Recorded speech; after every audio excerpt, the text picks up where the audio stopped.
Someone alert Hasselhoff that his ride got boosted. Hello, my baby. Hello, my honey. Hello, my ragtime gal. Suddenly you kissed my wife. Baby, my heart's on fire. I haven't reviewed many of the Transformers crossover figures because, frankly, that lineup has had some good hits, but also a lot of terrible misses.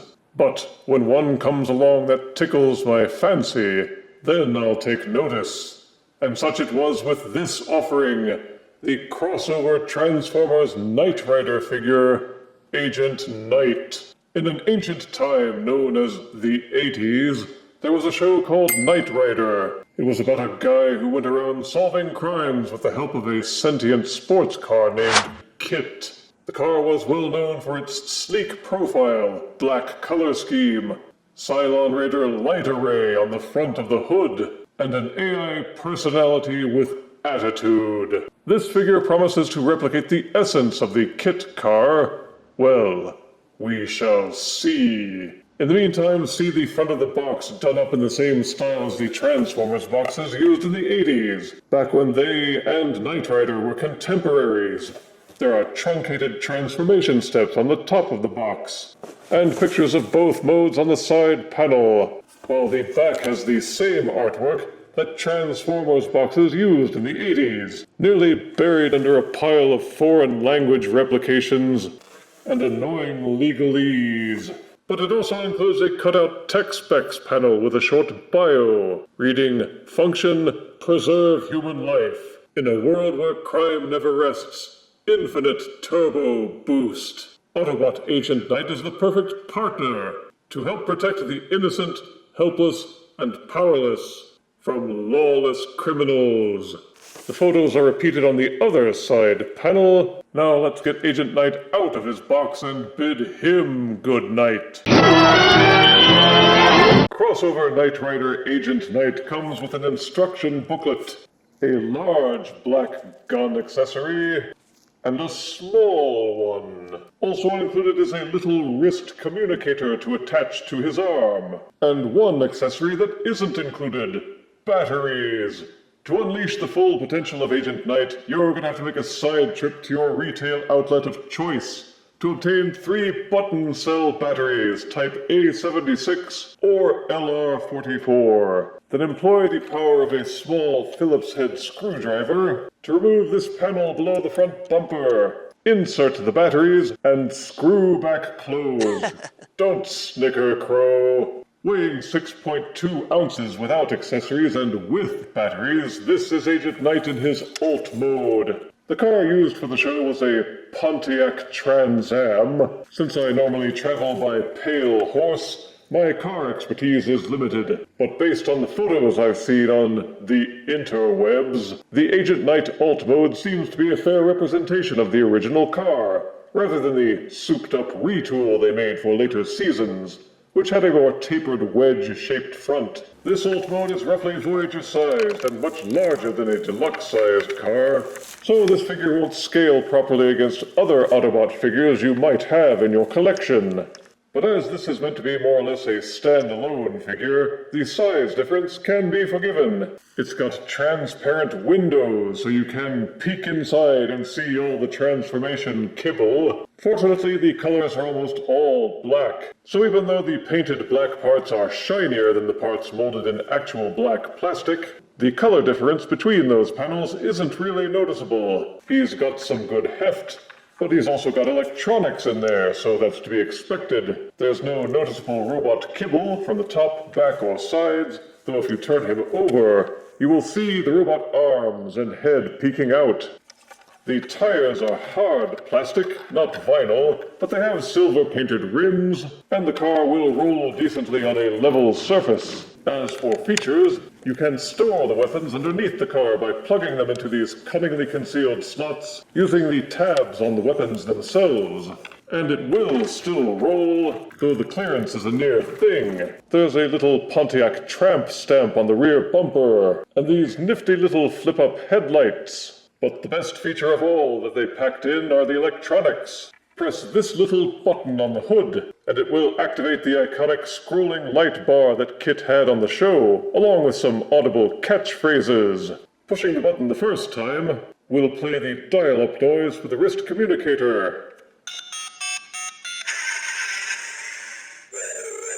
After that, pushing the button again, we'll cycle the electronics through 5 or 6 different catchphrases, like so. Are you sure this is the right way? Very well. Thank you, sir.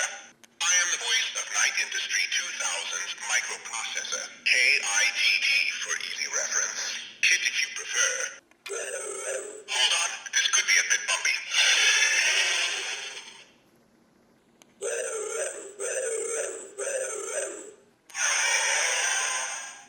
Put it down and leave it alone for about 30 seconds, and it will sound off with a deactivation blurb. So there's a lot of neat little things included, which I believe have made it well worth the price point. KITT signing off. Transforming Agent Knight isn't that difficult. The engineering isn't that far removed from what you would see with conventional Autobot car transformers. In BASIC, the front hood becomes the chest, the back of the car becomes the legs, the roof becomes the back, and the side doors become wing-a-dings. Not doing anything particularly innovative with the transformation may have been a conscious choice to keep things simple so it would be easier to jam in the electronic apparatus. Start by flipping him over. The robot arms tab into these slots just underneath. Pop those loose, swivel the arms out a bit, and give yourself some clearance to pop out the car doors. Use these hinges underneath the wheel well, and flip out the robot arms completely. The instructions have you moving the arms preemptively into the position that they will occupy once the transformation is complete. But I find it easiest to save that step for last, since once the arms are properly oriented, you will automatically know what directions to rotate them. Then swing open these panels underneath the back of the car, and swivel up the roof of the car on these hinges, and that will give you clearance to fold out the entire rear section of the car to become the robot legs. Turn it around again, flip up these panels to become the robot feet, and underneath each foot is another flip-out panel which extends the feet. Then clamp these panels back shut, separate the legs, give the waist a 180-degree twist. Make sure the front of the car is angled up out of the way, and you can flip the robot head out from inside this cavity. Don't move it up all the way just yet, because there's this panel underneath the car hood. Flip the car over, push it down to create this hole. So finish angling the head back up, angle the car hood down, thread the head through it, and then there are these collapsing hinges, which must be angled down. You will need to keep pushing everything down until this notch in the black panel and this bump in the gray panel line up and click together. These gray hinges will budge up right up against the shoulders, and that pops everything in place to lock it down. You'll know you've done it right if the head is actually poking up above the car hood. Then you can rotate the arms down so the silver portions are pointing forward, rotate the elbows so that they bend the right way, then take the car hood, which is angled up like this, fold it down so it lies against the back, and you can angle the car doors pretty much any way you like. At just under 7 inches in height, not including the wing-a-dings, Agent Knight in robot mode will stand at least as tall as many of your current leader class figures. He's still mostly black and silver, though I'm not sure why they interrupted that with these blue panels on his crotch and thighs, unless it's a nod to the fact that Hasselhoff wore blue jeans in the show. He's got a kind of police officer vibe to him, especially with the helmeted head, looking a lot like some kind of metro cop, right down to the tinted sunglasses. He's quite solid from the front and in the back, except for the back itself. The car hood doesn't seem to tab in anywhere and flops loose on its hinges, but that does mean you can adjust the angles on it depending on how you want to pose him. The engineering of the transformation puts me in mind of Siege Sideswipe, though Agent Knight is much larger. The plastic all feels solid, there doesn't appear to be any soft rubber parts, and there's plenty of sculpted detailing. The paint seems to have been neatly applied, and the Trans Am look suits him well. Features? Yeah, we got 'em. For starters, you can plug the wrist communicator into his arm so he can keep in touch with, himself. Just like Hasselhoff used to keep in touch with KITT in the show. It was included as a separate accessory, but it doesn't interfere with the transformation. So you may as well just leave it in there forever.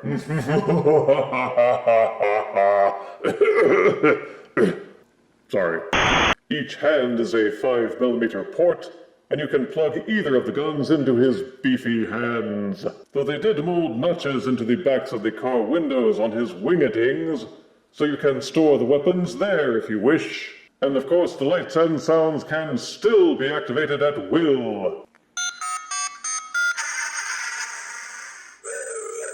After a period of inactivity, it always starts up when the button is hit with that cheeky dialing sound from the wrist communicator. Each subsequent push of the button will cycle through the different sound combos, including car screeches, and that awesome whooshy sound made by the strobing hood light. And you can still flip up the headlights. Why, the possibilities are limitless. The head will do a full rotation, the wing-a-dings can be angled forwards and backwards, and also rotated up and down. That's handy when you're posing the arms, which can also do a full rotation. The transformation hinge allows them to be squared in and out slightly as well. There's a swiveling bicep cut. Each elbow will bend slightly over 90 degrees, and the hands are ball-socketed. They will fold in and out slightly, and also rotate in their sockets. You got full waist rotation. The legs will kick forwards this far, and also backwards at least this far, so he can kick himself in the shoulders. It's hinged and ball-socketed, so the legs will splay outwards.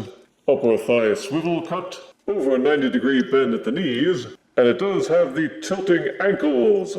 But you can also tilt the feet forwards on their transformation hinge, and rotate the toes backwards as well. And yes, there is a 3mm port at the back so you can mount him to figure stands. Normally including lights and sounds would mean no waist rotation, but they pulled it off nicely here. Yes, it means his car upper body is a bit table-like in its largesse. But I'll bet you've seen similar proportions on other Autobot figures that didn't have lights and sounds. Well done. Here's crossover Knight Rider Agent Knight next to crossover Ghostbusters Ectotron. Here's crossover Agent Knight next to crossovers Back to the Future Gigawatt. And here is crossover Knight Rider Agent Knight next to the Matrix Agent Smith.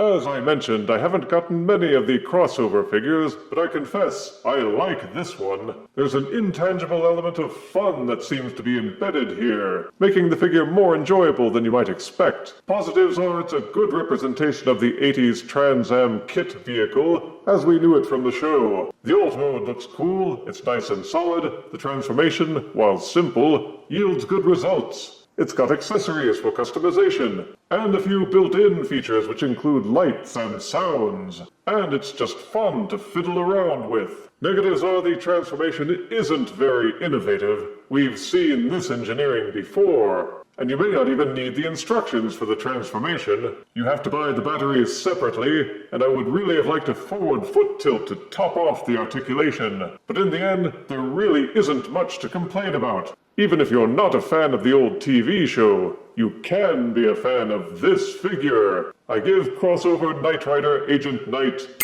8 out of 10 deaths. KITT signing off. If you refuse me, honey, you lose me. Then you'll be left alone, oh baby, tell 'em all, and tell me I'm your own.